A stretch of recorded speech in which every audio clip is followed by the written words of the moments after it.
Thanks everyone for joining for today's presentations. We're going to hear from three of our MSPH students who are presenting on great topics. The format of this seminar, each will give a 10-minute presentation, and after the presentation, we'll have 5 minutes for questions and answers. The first person to present is Deepti Rao. So Deepti, if you can start sharing your screen, please. And congratulations to all three on getting to this big milestone of presenting your master's essay. Very exciting. So our first presenter is Deepti Rao. She came to the department with a Bachelor of Arts degree from Rutgers, the State University of New Jersey, with a major in cell biology and neuroscience. Deepti's area of interest or concentration in the MSPH program was maternal, fetal, and perinatal health. And today she's going to present her work on her master's essay, which looks at the concordance between fertility and contraceptive intentions in Uganda. Deepti, the mic is yours. Okay. Hi, everyone. So my name is Deepti, and today I'll be presenting my master's essay titled Examining the Concordance Between Fertility and Contraceptive Intentions in Uganda. This work was completed under the guidance of my primary reader and advisor, Dr. Kalina Cardona, and it explores the difference between women's intentions regarding future childbearing and intentions to use contraception, and it introduces the concept of intention concordance as a framework for understanding reproductive decision-making processes and the importance of timing. So before discussing the study, I want to briefly touch on the importance of fertility and contraceptive intentions in reproductive health research. Fertility intentions refer to a woman's intentions to space or stop childbearing, and these measures are central to measuring unintended pregnancy and calculating key family planning indicators. Some examples of these measures are unmet need for contraception and the demand for family planning satisfied with modern methods. On the other hand, contraceptive intentions refer to intentions to adopt a contraceptive method in the future, and they represent a primary pathway for the realization of fertility intentions, and they can be useful in predicting subsequent contraceptive behaviors and service and program needs. Independently, both of these measures have been studied widely, but most existing research treats them as separate domains rather than concurrent and intertwined dimensions of reproductive health. And recognizing this gap is important because reproductive decision-making is rarely linear or exclusive to childbearing, and women are often simultaneously navigating fertility goals, contraceptive preferences, non-contraceptive, contraceptive use, and broader social expectations, just to mention a few. So this leads us to the objectives of the study. The overarching question guiding this project is, how do fertility intentions and contraceptive intentions align among women in Uganda? And to answer this question, the study had two objectives. The first was to quantify concordance between reported fertility intentions and contraceptive intentions. And the second was to identify the socioeconomic and demographic correlates of concordance. To operationalize concordance, I first developed a binary classification framework. In the survey, the women were asked about their fertility intentions using the question, would you like to have another child, or would you prefer not to have any more children? Contraceptive intentions were measured using the question, do you think you will use a contraceptive method to delay or avoid getting pregnant at any time in the future? And using the responses, I created a 2x2 framework of case classifications, which was adapted from the contraceptive autonomy framework from Vincent et al. 2025. Women who wanted another child and did not intend to use contraception were classified as concordant. Women who preferred no more children and intended to use contraception were also concordant. Women who did not want another child and did not intend to use contraception were discordant. And the final category consisted of women who wanted another child, but also intended to use contraception. And rather than automatically classifying them as concordant, I understood them to be timing dependent. And this is important as intending to have another child and also intending to use contraception are not inherently discordant or contradictory. To address the timing dependent category, I developed a 5-category timing concordance metric. When women were asked about their intentions, they were also asked about the timing of these intentions, and responses were reported in years, months, or the soon now category. These timing responses allowed me to evaluate whether contraceptive timing logically aligned with fertility timing. And to construct the timing concordance framework, all timing responses were harmonized into comparable intervals. Responses reported in years were converted into months, while soon and now responses were treated as immediate intentions. And this allowed fertility timing and contraceptive timing to be directly compared. Categories 1 to 3 were considered concordant, and these included women intending to initiate contraception before their next desired birth, women intending to delay family planning relative to fertility timing, and women who intended to adopt contraceptives to coincide with the timing of the next desired birth. Categories 4 and 5 were considered discordant, and these include women whose fertility intentions preceded contraceptive intentions in a manner that was inconsistent with the prospective sequencing of reproductive events, and women who desired early fertility in combination with immediate contraceptive adoption, which is inherently incompatible. This slide presents the conceptual framework guiding the study and situates concordance within broader socio-ecological domains. Here we touch on individual, partner, and union, household and community, and health systems levels. And the point of this framework is really to highlight that fertility and contraceptive intentions are mutually informative and interdependent. The data from the study comes from the PMA project, which is a nationally representative survey designed to monitor family planning and reproductive health indicators. And this study uses data from round 1 of the panel, which was collected in 2020. The initial count of women who participated in all 3 rounds was 2,277. For the analytical sample, I restricted it to non-pregnant women who were contraceptive non-users, and this resulted in a subsample of 1,022 women. Of these, 465 were directly classifiable as concordant or discordant, given their responses to the initial intention questions, and 460 required time and categorization. So to assess the demographic and socioeconomic predictors of concordance, I estimated 3 survey-weighted logistic regression models. Model A examined overall binary concordance with the full analytical sample. Model B restricted the analysis to women whose intentions could be directly classified as concordant or discordant using that 2x2 framework.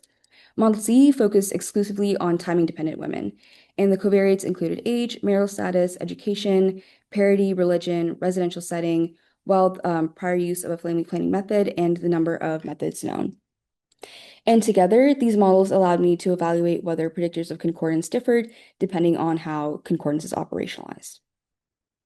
So the first objective was to quantify binary and timing-dependent concordance.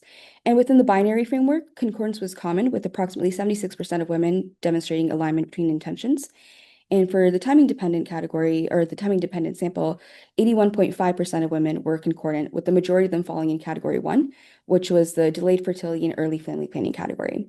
And these findings suggest that fertility and contraceptive intentions are not necessarily contradictory, and rather that many women use contraception strategically as a pregnancy prevention mechanism to achieve their future fertility goals.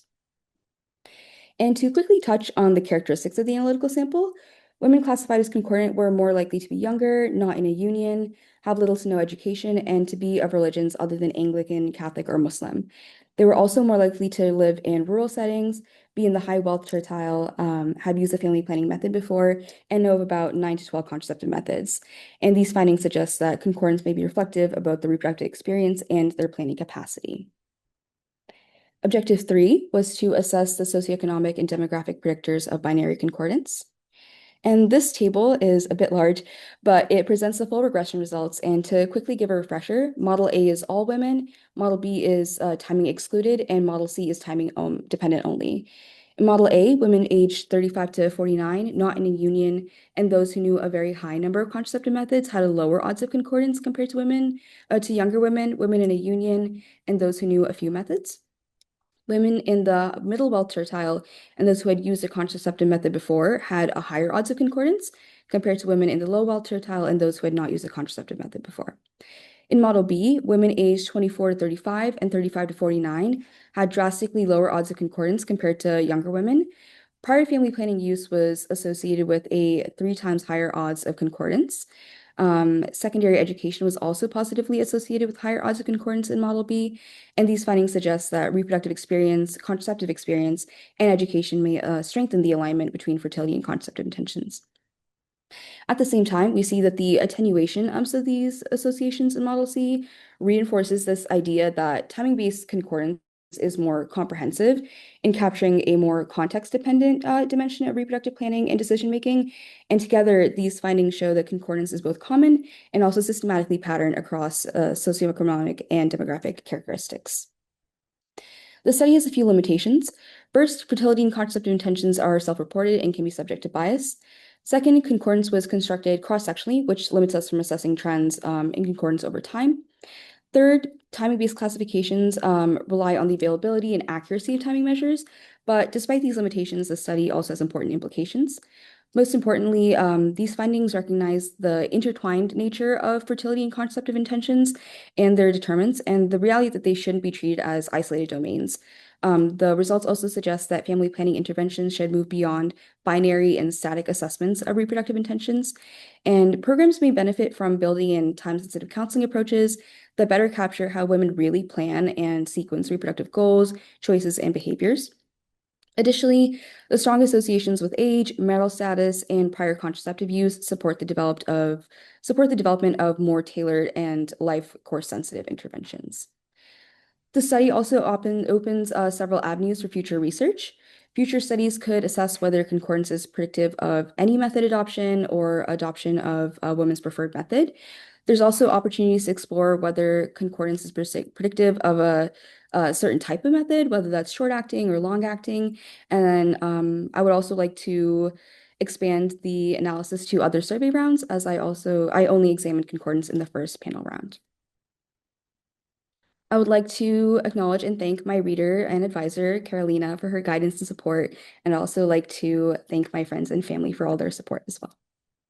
Thank you.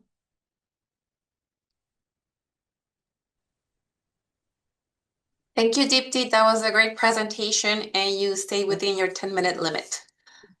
So we will now open the floor for questions. If you have a question, please raise your hand, or you can also type it in the chat. I do see that there are some congratulations coming in the chat, Deepti. Beautiful presentation. Thank you. And Chelsea, I see your hand up. Can you unmute yourself and ask your question, please? Yes, hi. Great presentation, Deepti. I just had a question about category 4 and why it's considered disconcordant. I was just thinking, like, couldn't a woman want contraceptive after having a child? Yeah, I mean, that's a great question. So my logic behind category 4 was just to give a quick refresher, category 4 is discordant delayed fertility before family planning. So category 4 was discordant because the timing of contraceptive initiation doesn't support the intended fertility timeline. So, for example, if a woman wants a child within, say, 12 months, but reports that she intends to start contraception in 24 months, then contraceptive initiation would be after the fertility interval has passed.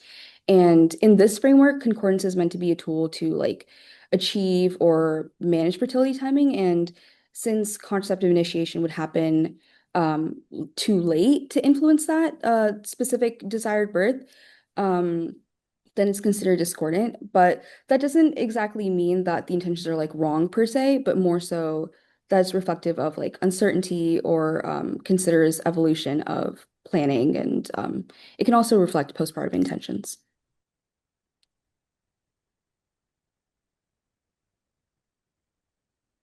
Any follow-ups, Chelsea? Nope, she covered it. Thank you so much. Thank you. Thank you. Okay, I think you have a similar or related question in the chat, Deepti, from Aliyah Lopez. I'm gonna read it, but Aliyah, if you wanna speak up, you can just unmute yourself. She's asking in the chat, why did you conceptualize fertility and contraceptive intentions as interdependent rather than sequential? Yeah, that's a great question. I mean, as I was talking about earlier, like people, or not people, research doesn't really approach intentions in a way that's symbiotic. So most of the research existing kind of approaches intentions and fertility intentions and contraceptive intentions linearly, but reproductive decision making is not it's not a clear-cut linear process. It's like very inherently revisionist. And the way I described it in my paper was cyclically informative and symbiotic because they work together. And so women can formulate these intentions in response to like changing circumstances, whether that's like social or economic or partnership contexts. And then some women also, I found this part like pretty interesting when I was researching. But some women also use contraceptives for non-contraceptive reasons. So that could be like acne management, migraine management, menstrual regulation. Some people use it for like PCOS regulation. So it's important to recognize them side by side and overlapping rather than sequentially. But great question. Thank you. Yeah, thank you, Deepti. Great job in your Yeah, presentation. Really informative thank work you're you. doing. Thanks, Deepti. Okay, you have one more comment in the chat. It's from Amy Choi. She says, nice presentation. Hope you will repeat this with the PMA longitudinal data and tailor models B and C to include covariates specific to partner status, such as partner interest in future fertility or contraceptive use. And you might also consider a comparison with Kenya PMA data for concordance strength. Yeah, no, that would be very interesting. Thank you, Amy, for the suggestion. We were talking about maybe expanding to future or further rounds, and yeah, maybe different countries as well could be interesting. Thank you for the suggestion. Great job, Deepti. You also have lots of congratulation comments in the chat. I'm not going to read them, but you can open the chat and you will see them. So great job, Deepti, and big round of applause to you. Thank you. All right, now let's go into our second presenter. Pratik, can you please share your screen? Yes. So while Pratik shares his screen, I'm going to introduce him. Pratik Neve, his area of concentration in the MSPH program was population and health, and he came to Hopkins with 2 master's degrees. One Master of Science from Savitribai Pune University with a major in health sciences, and another Master of Population Studies from International Institute for Population Sciences, both of them located in India. And today, Pratik is going to present his work in which he uses data from MyChart to identify typologies among adolescents and young adults who received sexual transmitted infections testing. Pratik, the mic is yours. And Thank you, Karen. if any questions come up, feel free to type them in the chat, or you can also ask them once Pratik finishes his presentation. Thank you, Carolina. So good afternoon, everyone. Sorry for my voice. So today I'll be presenting my master's essay on MyChart user typologies among adolescents and young adults receiving STI testing. It's a secondary data analysis that I did. I'll talk about the data in a bit.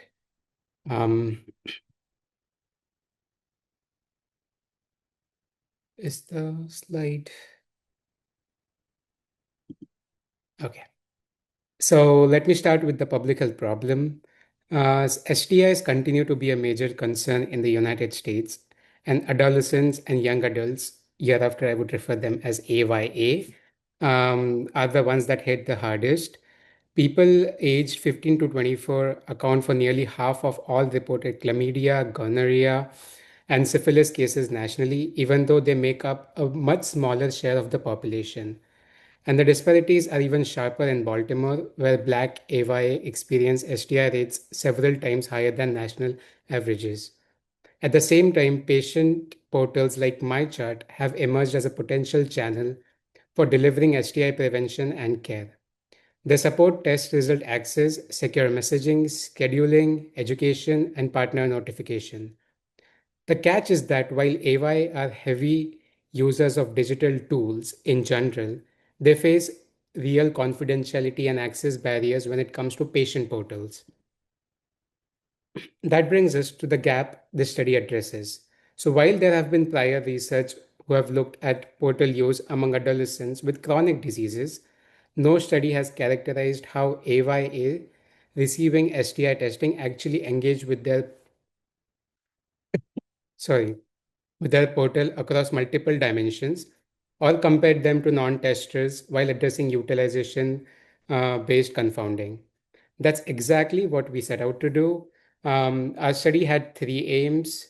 Aim 1 was to characterize patterns of MyChart use across 5 segment dimensions, which were frequency, consistency, intensity, duration, and breadth.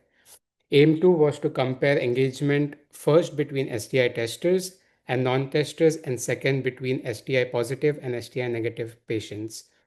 And aim 3 was to identify specific MyChart features that STI testers use most heavily so we can think about where clinical decision support tools could be placed.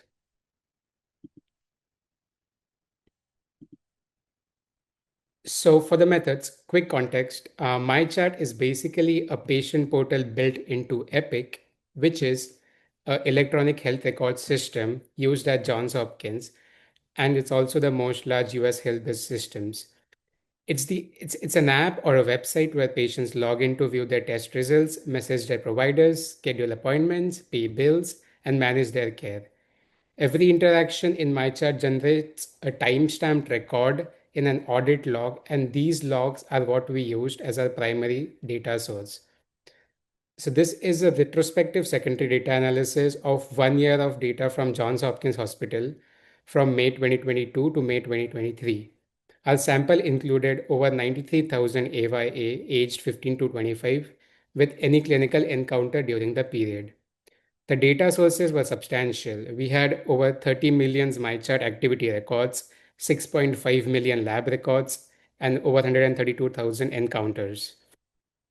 We identified STI testing across 10 pathogens, including HIV, chlamydia, gonorrhea, syphilis, trichomonas, mycoplasma, BV, hepatitis, HPV, HSV, and we classified each result as positive, negative, or unknown using text pattern matching on the lab value fields.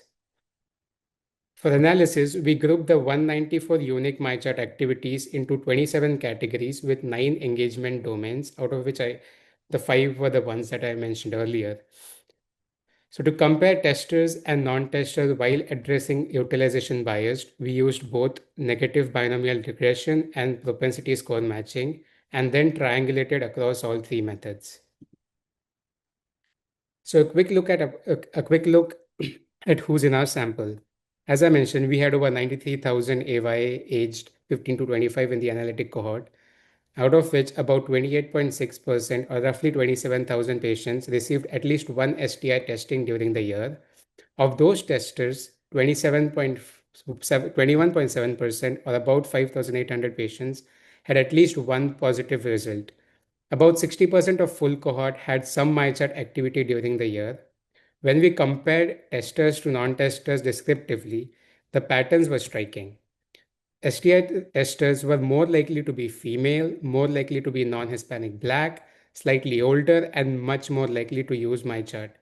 All of these differences are statistically significant. This sets up an important question. Are STI testers more engaged with MyChart because of the testing itself, or because they are demographically different from non-testers? So let's address that.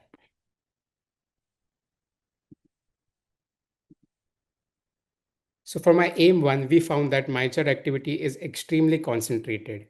This Pareto chart shows the top 15 activities by share of total use. The blue bars are individual activity volume and the red line is the cumulative share. What you see is that just 4 activities, which is visits, inpatient admissions, health feed, and explore more, together account for 25% of all portal use. And 15 of the other 194 unique activities account for nearly 80% of all the use. When we group activities into engagement domains, care navigation alone makes up 47% with access and security, communication, and clinical information rounding out the rest. The takeaway here is that any portal-based intervention only needs to target a small set of high-traffic features to reach most users. Test results and messaging are right behind navigation, which becomes important on the next slide that I'll just talk about. So the key finding of the study is this that you can see on the slide, which was the aim 2. We compared STI testers to non-testers on portal use using 3 different methods, and that's what the figure shows. You can see the gray bars are the unadjusted comparison. Testers had about 3.6 times more sessions than non-testers, but unadjusted comparisons can be misleading because of utilization bias. So people who use the heavy system, people who use the health system heavily will be more likely to be in this category. So we ran adjusted negative binomial regression, controlling for age, sex, race, and also ethnicity, insurance, and encounter count. That's the blue bar, and the effect drops to 2.05, which is a tight confidence with a very tight confidence interval of 1.96 to 2.14. Then we ran propensity score matching as a separate check, which is in the red column, and we got a ratio of 1.95. The fact that these two different methods converge to about the same answer means the findings are robust. So STI testers generally use MyChart about twice as much as the comparable non-testers. While the headline finding is encouraging for portal-based interventions, the adjusted models also reveal a troubling pattern of digital health disparities. Self-pay or uninsured patients used MyChart 51% less than privately insured patients. Patients aged 15 to 17 used MyChart 44% less than those aged 21 to 25. Non-Hispanic Black patients used it 40% less than non-Hispanic white patients. Hispanic and Latino patients used it 40% less, and males used it 30% less than females. So the pattern is sobering. The demographic groups that bear the highest STI burden, which is Black AY or uninsured AY or younger AY or even male AYs, are exactly the groups with the lowest portal engagement. So while the portal is a viable platform for those who use it, it risks widening STI disparities if interventions are deployed without equity safeguards. So for our aim, so for our aim three, we looked at which MyChart features did the STI testers actually use. The numbers are striking, as you can see. Of roughly 20,600 STI testers who had any MyChart activity, 89.7% viewed their test results with a median of 31 views per user. 83.3% used messaging features and 81.8% used scheduling activities. This tells us three things. First is that the test result viewing is the dominant touchpoint of STI patients, far more universal than any other feature. Second, messaging is widely used, which is important because it's where partner notification, follow-up coordination, and PREP referrals could happen. Third, scheduling activity suggests these patients are actively managing their care. From a clinical decision support standpoint, the test results page emerges as the highest leverage insertion point. That's where tailored that's where tailored education, partner notification prompts, and even PREP referrals could reach the most patients with highest relevance. So to summarize, what we saw was first, STI tester engaged with MyChart activity about twice as much as the comparable testers, and these findings hold up across multiple analytic methods. Second, their engagement is concentrated in test viewing, messaging, and scheduling, which gives us clear opportunities for clinical decision support. Third is the equity concern. The groups bearing the highest SDI burden are showing the least portal engagement.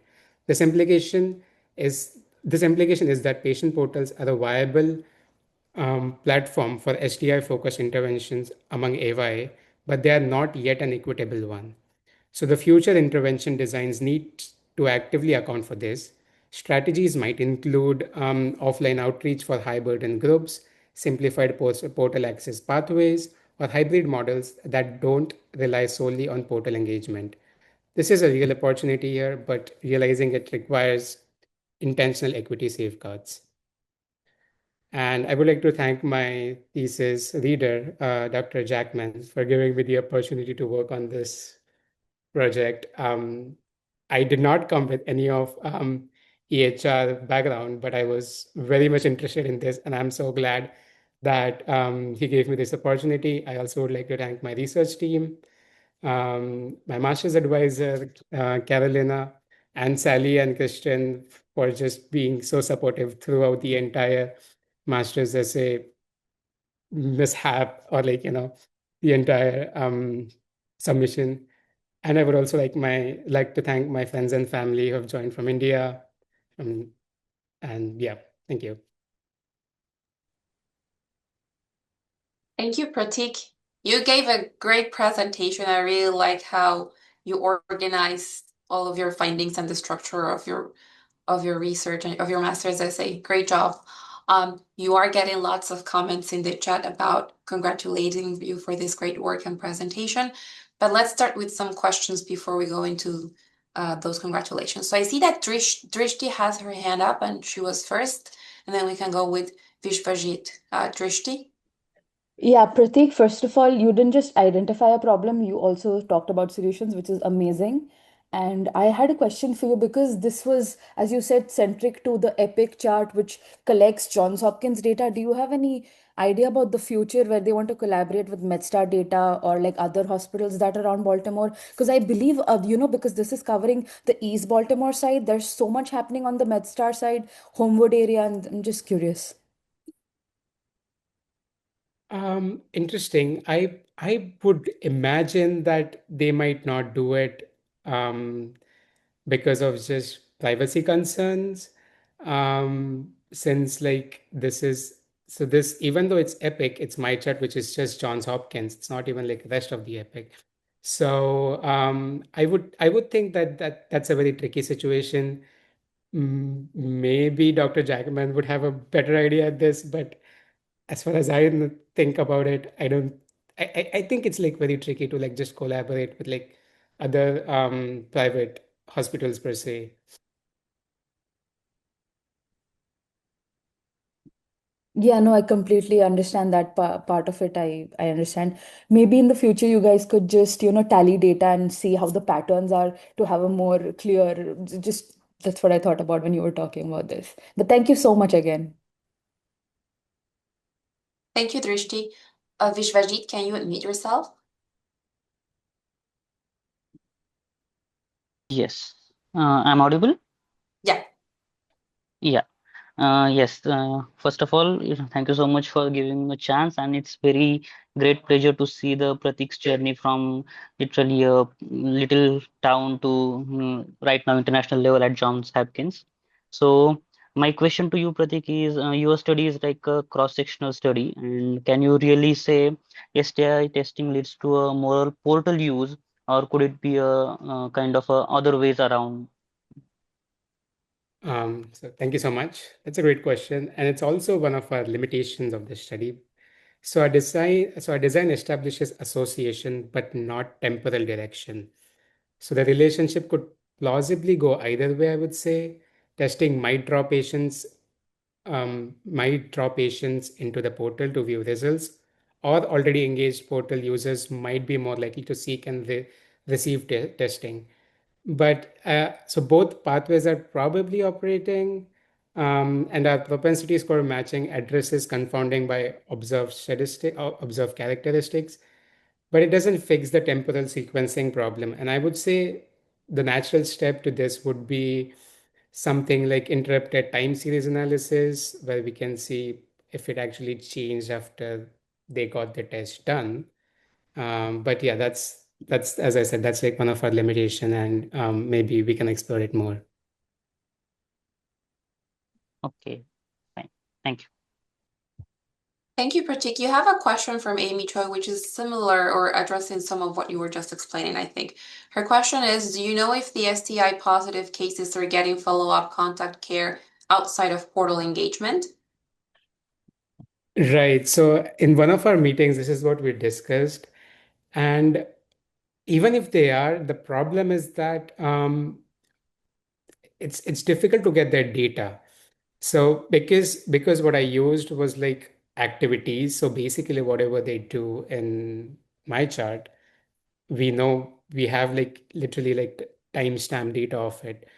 But if they get a follow-up um, personally through a doctor, apart from like if even if they don't put it in my chart, then it's a bit tricky to get that data.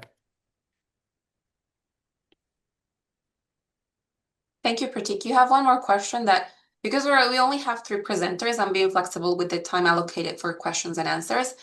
And this one's in the chat from Liliu. She says, great project and presentation, Pratik. I wonder whether there is a way to consider whether DAYA are sexually active during the study period. That's a good question, Lee. And I do not, at least from the data that I used, I didn't come across it. But it was also because I guess like we didn't think about it looking at it that way. So a lot of the variables we had cleaned beforehand. And when I got into this project, I did not see any of this, but yeah, I'll have to like confirm about it. But thank you. That's a very good point to like, just explore. Thanks, Pratik. It seems that you're also getting some ideas to expand this analysis.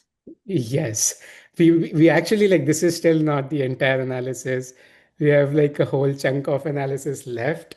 But like considering the time frame for master's essay, we could not do it. So hopefully I'll get to like work on it more. And yeah, Well, you did a great job and a great presentation, so congratulations, Pratik. Big thank round you of so much. applause. And now we can go into our third and final presenter. Zaya, yep, I see you're here. Can you please share your screen? Yes.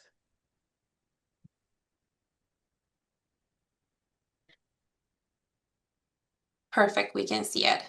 So now we're going to have the presentation from Zaya Spruell. She's our final speaker.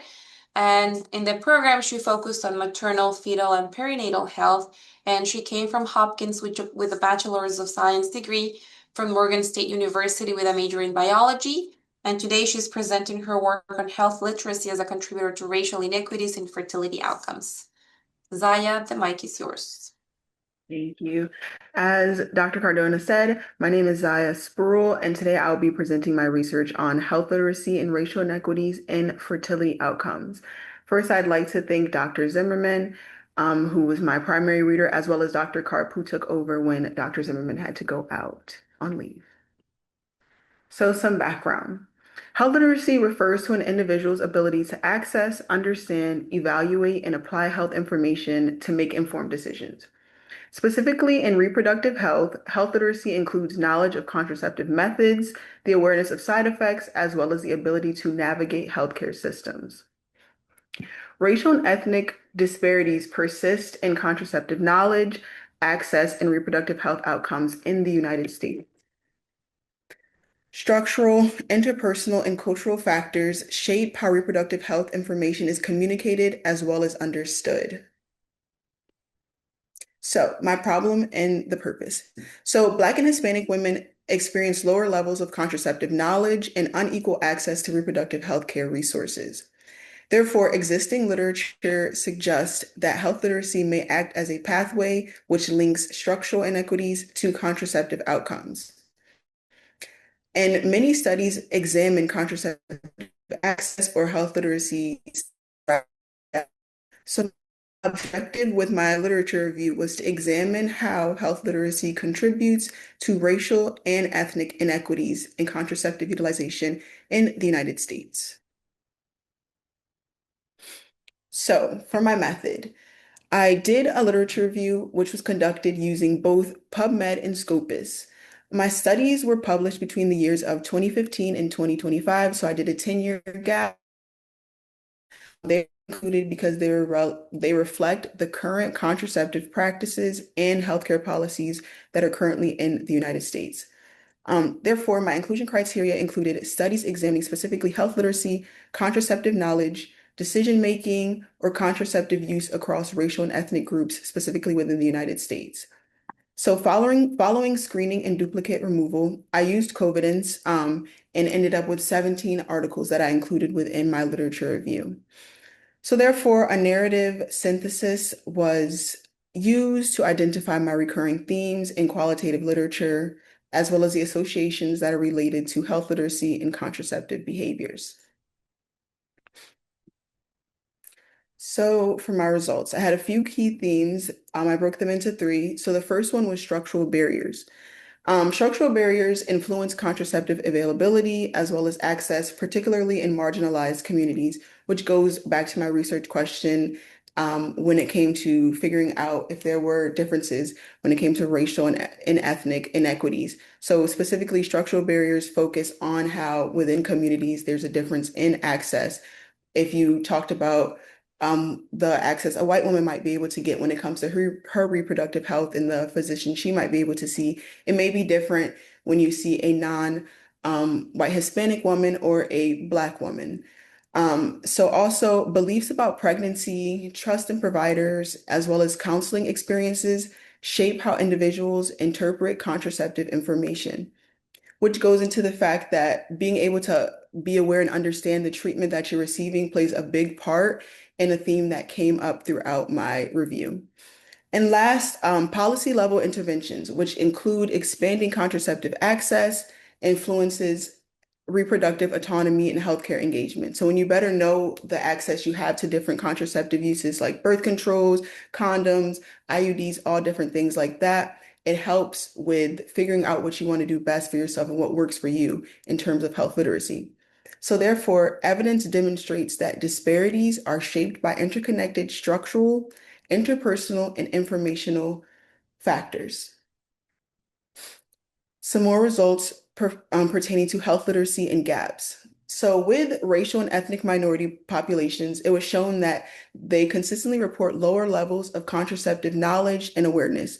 Just going into my question, kind of answering how there is definitely some discrepancies on what minority women may know regarding knowledge, contraceptive knowledge compared to someone who isn't a part of these specific minority groups. And participants also describe contraceptive information as unclear, contradictory, and not culturally relevant. So they were finding that the care wasn't culturally relevant to what they might practice at home, and it wasn't really relevant to their everyday lives. Therefore, differences in understanding contraceptive effectiveness and safety influence method choice and consistency of use. With that being said, health literacy extends beyond factual knowledge and includes the interpretation and application of information in real life decision-making context. A lot of these people go in and don't really know exactly what to do in their everyday lives because the information isn't exactly pertaining to what they can take home and understand. So with structural and system barriers, it was shown that predominantly Black communities experience reduced access to pharmacies, fewer reproductive health services, as well as limited contraceptive resources, along with medical mistrust, which was perceived pressure during counseling and relationship dynamics that were influenced contraceptive decision-making among both Black and Latino women. And just healthcare experiences shape patient trust, communication, and reproductive autonomy. As someone with my background studying Black maternal health disparities specifically, I can go into say that research definitely shows that a lot of women of color go into these offices and have a lot of already come in with mistrust and not trusting who's prescribing these medicines and giving them their knowledge about their health. So that played a big part. So therefore, health literacy, often operationalized as knowledge, alone is insufficient when structural barriers limit an individual's ability to act on reproductive health information. So some implications in my conclusion. So health literacy is a multi-dimensional construct shaped by social, structural, and healthcare-related factors. Disparities in contraceptive use reflect broader inequities in access to care, culturally relevant information, and healthcare experiences. Public health intervention should combine culturally tailored education, equitable healthcare access, and policy reform. Addressing structural barriers alongside health literacy is essential to advancing reproductive health equity and reducing racial disparities in contraceptive outcomes. And lastly, some limitations and future research. So some of my limitations was that this was not a formal systematic review and it may not have captured all relevant literature. There was so much literature out there, and this definitely only was a small scope of that. Health literacy was broadly defined across studies, which limited the consistency and comparison. A lot of different articles said a lot of different things, and so it was hard to kind of connect them for the most part. And I know there's way more out there. And so most of my included studies were cross-sectional and relied on self-reported data. And with self-reported data, we tend to hear a lot of discrepancies because a lot of people can either lie and not tell the truth exactly of their situation, or it just may not have fully captured the needed data. And last, my future research, future studies should definitely use more of a standardized and multidimensional measures of health literacy to better understand how both structural and interpersonal factors influence contraceptive decision-making across diverse populations. Thank you.